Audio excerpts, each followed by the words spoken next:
Hola amigos, ¿qué tal?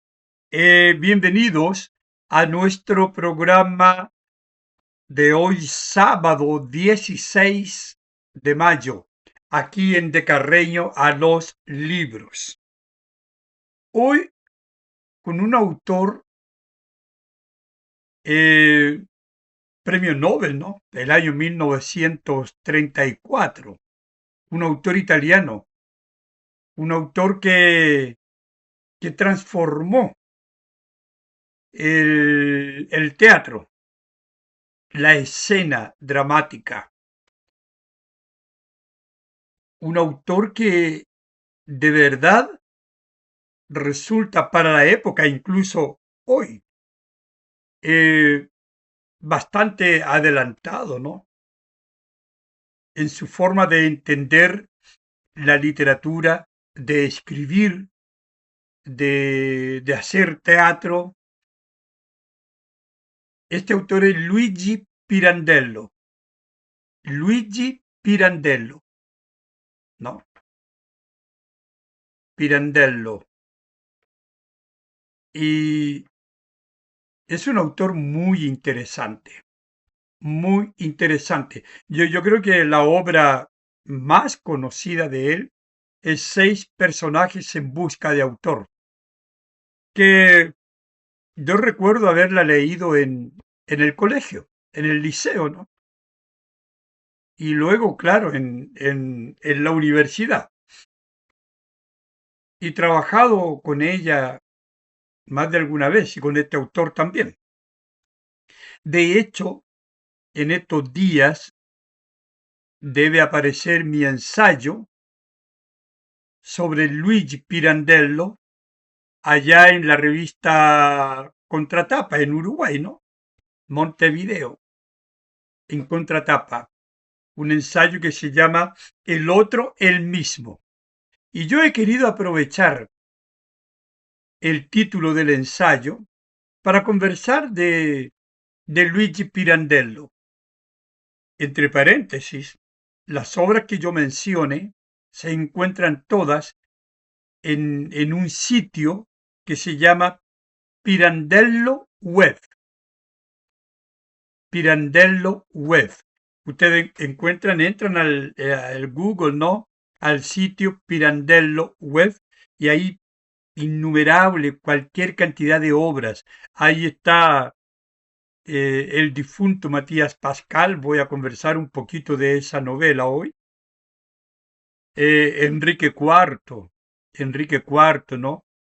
Eh, que es la base de mi ensayo, una obra dramática del año 1926, me parece que es, no, 22. Y la novela Uno, Ninguno y 100.000 es del año 1926. Matías Pascal es del año 1904, una novela. Es muy interesante, amigos. Y seis personajes del año 1921. Entonces, lo que caracteriza a Luigi Pirandello es que él escapa a la manera como se hacía literatura, cómo se escribía en la época, ¿no? Estamos hablando inicio del siglo XX, primera década del siglo XX, ¿no? 1904, 1920, ¿no? 21, 22, 26, en fin. Eh, Había una manera de hacer literatura que la gente entendía sin mayores dificultades, ¿no? Mm, lo que yo llamo un realismo muchas veces romantizado y con un narrador que le contaba la historia.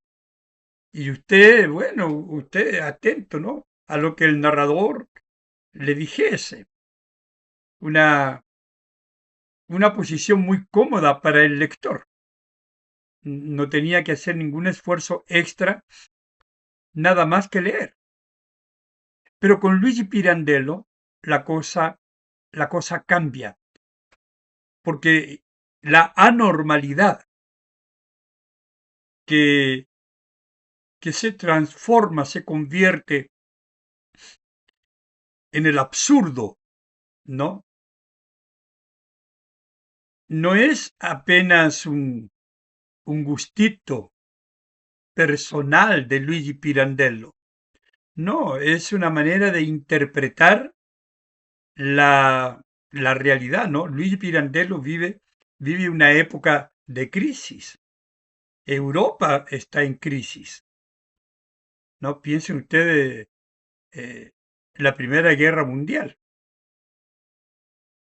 Europa deja de ser ese continente donde las cosas parecían todas funcionar. La guerra lo desarma todo y, y claro, altera lo que parecía un orden establecido, algo que nunca iría a ocurrir, ocurre. Hay una pérdida de identidad tremenda.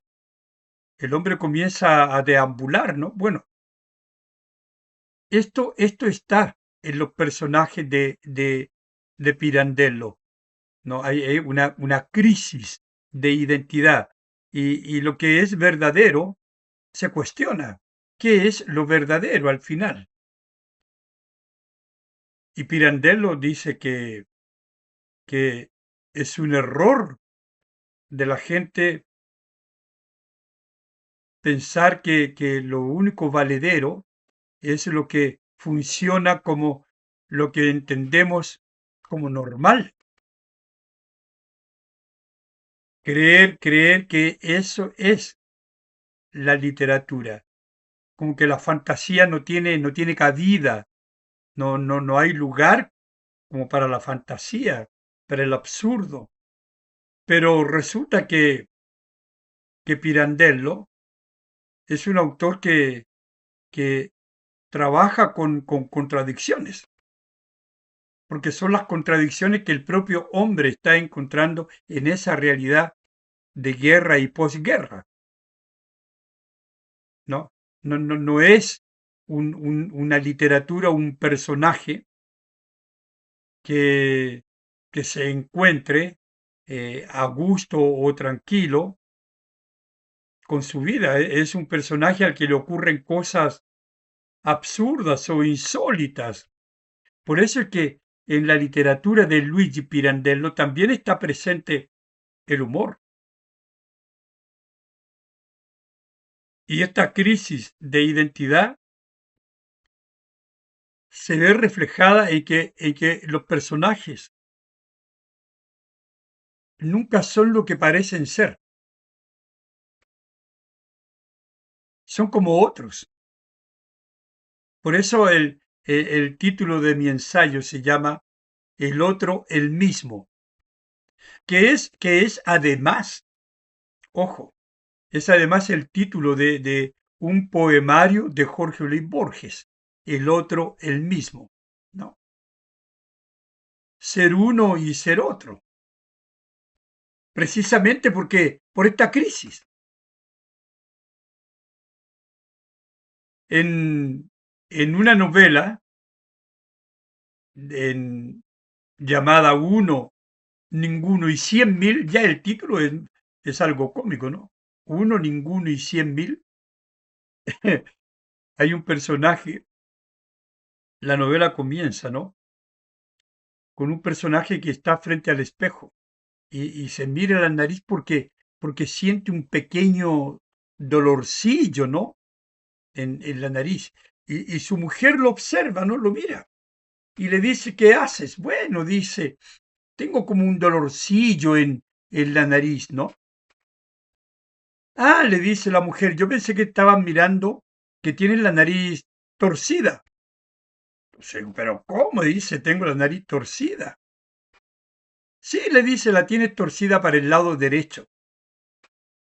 Y desde esa escena tan cotidiana de un matrimonio, de una pareja, este personaje entra en una crisis de identidad porque comienza a cuestionarse cómo lo ve la gente o si la gente lo había visto siempre así y de repente ni él se había dado cuenta de que tenía la nariz torcida, ¿no?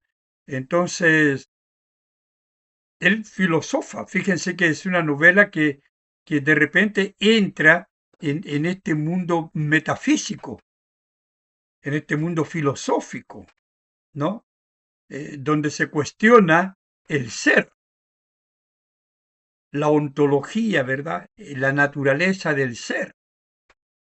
Y fíjense que él, Pirandello, ha dicho que hay dos tipos de escritores. Unos que narran un hecho, cuentan un hecho, y bueno, y está bien, se conforman con eso. Pero hay otros que además entran en el mundo del personaje y no se conforman con contar el hecho, sino que van en busca de algo más.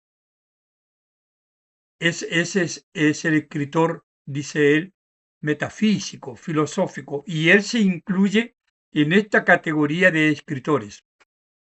Y bueno, en varios capítulos, en varios pasajes, ¿no? De Uno, Ninguno y 100.000,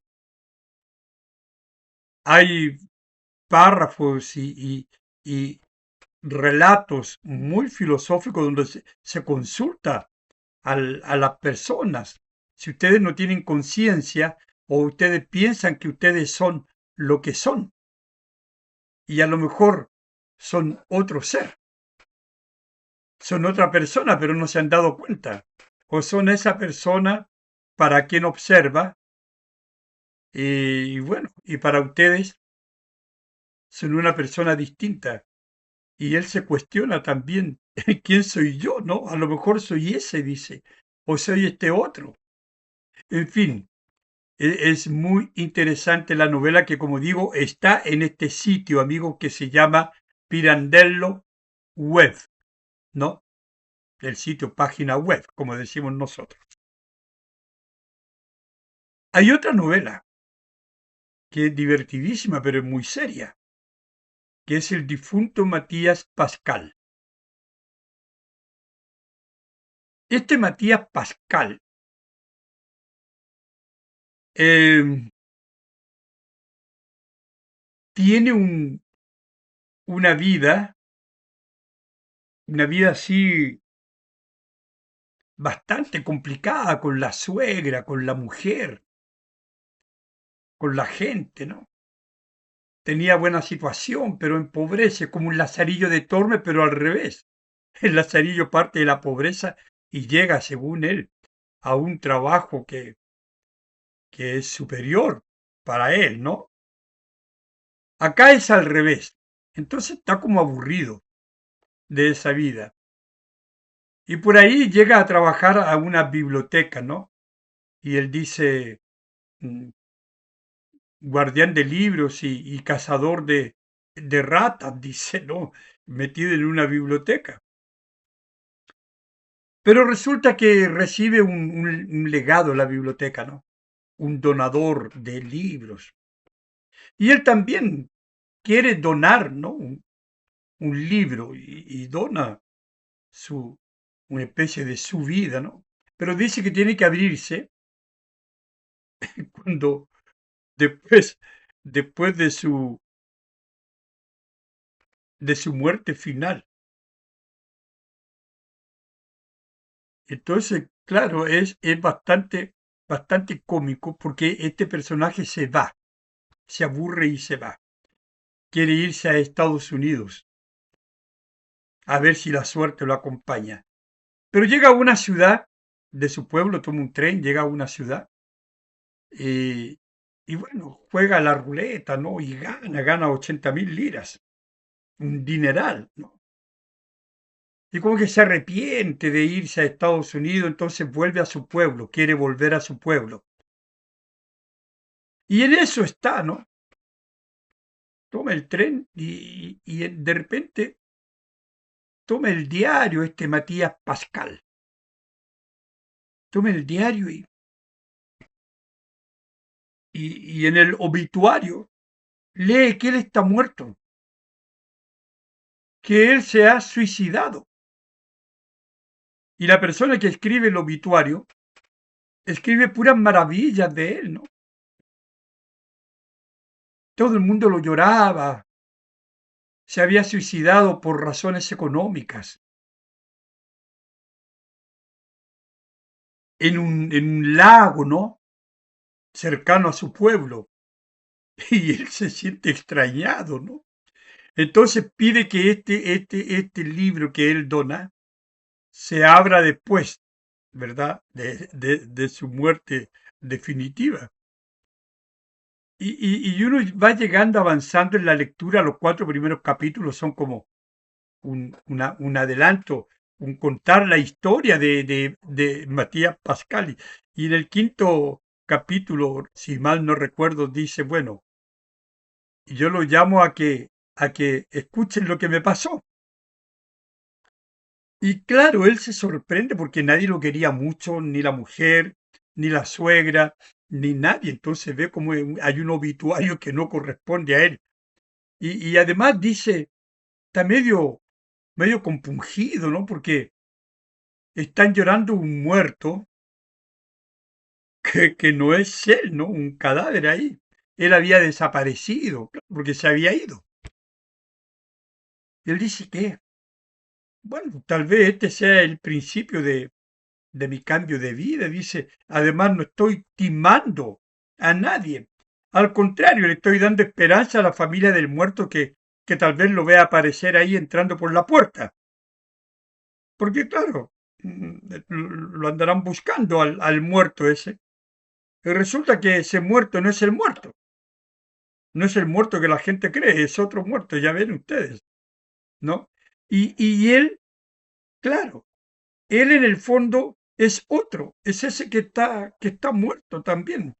Es una situación realmente absurda, llena de contradicciones, donde la verdad tiene muchas aristas. Entonces, por cierto, una literatura que, que no existía o había pocos ejemplos de este tipo de literatura. No, finalmente, bueno, Matías Pascal, ya en el capítulo 8, ¿no? Toma otro nombre, él pasa una serie de acontecimientos y toma un nombre. Por ahí recorre la ciudad y unas estatuas, en fin, y adopta un nombre. Amigos, es una gran novela, se lee rapidito, de verdad. Está, como aparece en este sitio Pirandello Web, letra grande, cómoda, los capítulos súper identificados, usted la lee rapidito, amigos. Cualquiera de estas obras están todas ahí. Y yo he dejado para el final el Enrique IV. Enrique IV les va a recordar al Quijote, ¿no? Esto de la locura. Pero nosotros sabemos que Alonso Quijano recupera la cordura, desaparece Don Quijote, ¿no? Don Quijote muere cuando Alonso Quijano recupera la cordura, eso es en el último capítulo. Y además renuncia a los libros de caballería y dice que esos libros perturban eh, el alma, ¿no? La conciencia, la razón. Pero ¿qué pasa con Enrique IV? Enrique IV es un personaje que surge a raíz de una mascarada, de una farsa, ¿no? Se juntaban los jóvenes de la alta sociedad de fines del siglo XIX, ¿no? Y había como este tipo de carnaval, es un juego carnavalesco, ¿no? Entonces se acercaba este carnaval, por decirlo así, y ellos inventan crear una farsa, ser un personaje, y proponen un personaje, y el personaje escogido tenía que ser un rey con su séquito, vestido a rigor y a caballo, con su dama, ¿no? Una reina, una princesa, en fin. Y el personaje es Enrique IV. Pero resulta que los jóvenes, cuando van montados a caballo, ¿no?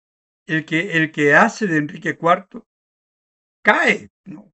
Le da un unos espolazos al caballo, ¿no?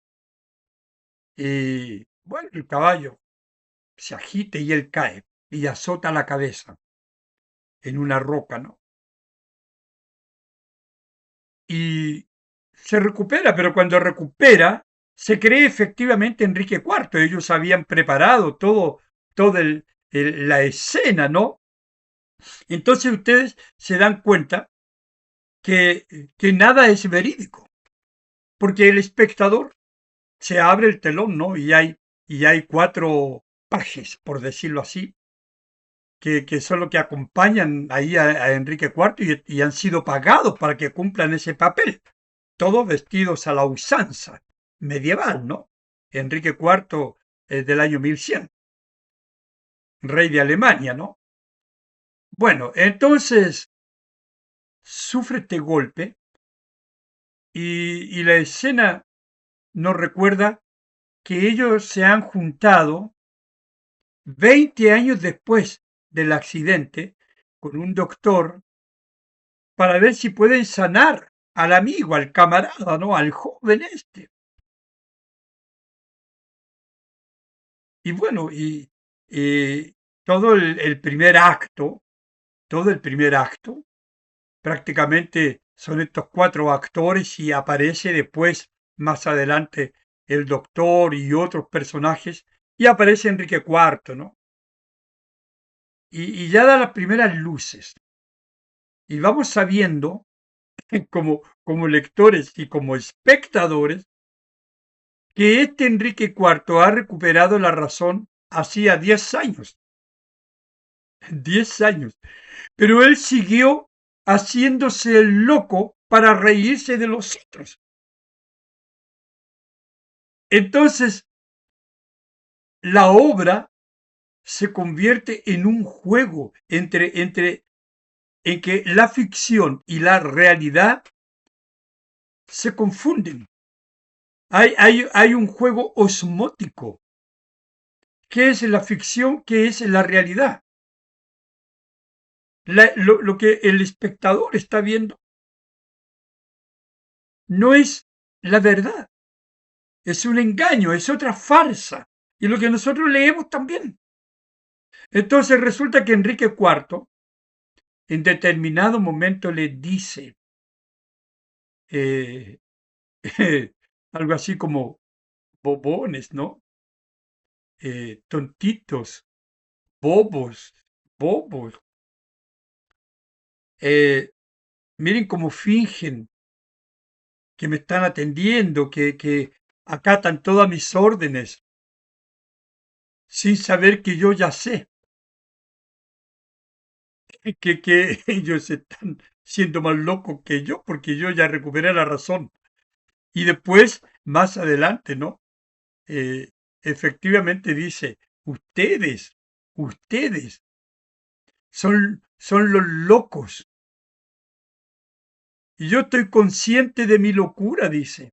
Yo me hago el loco. A lo mejor para vengarme, no sé, de la piedra o de ustedes, o para protegerme de las posibles burlas de ustedes. Pero yo ya recuperé la razón hace 10 años, así que a ustedes lo tengo hace 10 años fingiendo que yo soy Enrique IV y ustedes haciendo el loco, ¿verdad? Vistiendo esas ropas y atendiéndome como si yo fuese su majestad para poner en escena la farsa que habíamos conversado hace 20 años. Entonces, amigo, de verdad, Luigi Pirandello es un autor que vale la pena. Es serio, ¿no? El humor es serio.